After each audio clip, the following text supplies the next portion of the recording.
Hello everyone, আজ আবার একটা নতুন একটা রেসিপি নিয়ে আপনাদের সামনে চলে এসে আশা করি রেসিপিটা আপনাদের ভালো লাগবে। আজকের রেসিপি হলো ফ্রাইড রাইস।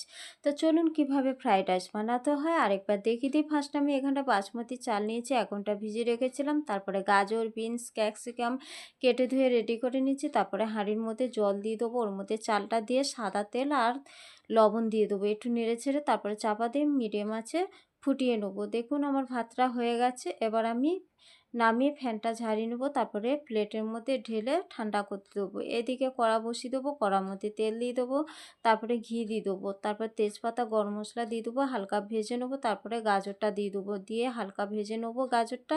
তারপরে বিনস দিয়ে দেবো ক্যাপসিকাম কুচি, তারপরে দিয়ে দেবো কাজু কিশমিশ, দিয়ে সব কিছুর সাথে ভালো করে ভেজে নেবো।